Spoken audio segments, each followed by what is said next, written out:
నమస్కారం. కొంతమందికి పబ్లిసిటీ కావాలి, అది పాజిటివా నెగిటివా అక్కర్లేదు. సరే, ఎలాగో సోషల్ మీడియాలో ఖాళీగా ఉన్నవాళ్ళు చాలామంది ఉన్నారు. వాళ్ళు వీళ్ళకి ఉచితంగా సర్వీస్ చేసి పెడతారు. Without paying money, without spending single Penney, they will get publicity. ఈ మధ్యకాలంలో ఒక హీరో ఆడవాళ్ళ డ్రెస్సుల గురించి కావచ్చు, ఇంకొక అబ్బాయి తన సినిమాలో పాట ప్రమోషన్ కావచ్చు, ఆ పాట పాడిన విధానం కావచ్చు, దాది పెద్ద కాంట్రవర్సీ అయింది. దానివల్ల అతనికి మంచి పబ్లిసిటీ వచ్చింది.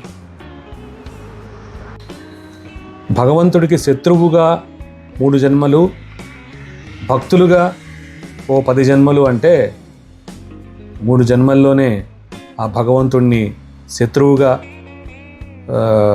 చేసుకుని మోక్షం పొందినట్టు నెగిటివ్ అనేది విపరీతమైన పబ్లిసిటీ తెచ్చిపెడుతుంది. విపరీతమైన పబ్లిసిటీ ఎప్పుడైతే వస్తుందో వాడు నెగిటివ్ స్టారో పాజిటివ్ స్టారో మొత్తానికి స్టార్ అవుతాడు, 10 మంది నోళ్లలో నాంతాడు. ఈ స్ట్రాటజీని చాలామంది వంట పట్టించుకున్నారు, నేర్చుకున్నారు. అందువల్లే వాడు బూతుపాట పాడినా, ఆడవాళ్ళ డ్రెస్ గురించి మాట్లాడినా, ఇంకా ఏది చేసినా ఖాళీగా మనలాంటి వాడు.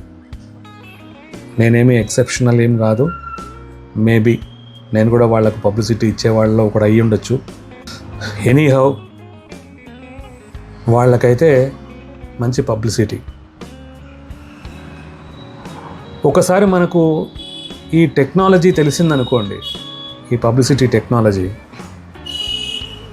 అసలు ఎవ్వడు ఏ కాంట్రవర్సీ చేసి మాట్లాడ్డు. ఇంకొక తమాషా చెప్తాను. ఈ కాంట్రవర్సీని మోస్తూ నాకు పబ్లిసిటీ వస్తుంది కదా అని ఆలోచించే వాళ్ళు కూడా ఉంటారు. మీరు అడగచ్చు, మరి నీకు కూడా అదే ఆలోచనతో చేస్తుండొచ్చు అని. మేబీ, నేను కూడా చెప్పలేను. బట్ ఇది వాస్తవం. ఈ వాస్తవం తెలుసుకుంటే నెగిటివ్ వాళ్ళకి ఎలాంటి పబ్లిసిటీ రాదు. రాకుండా ఉంటే చాలా మంచిది. Thank you.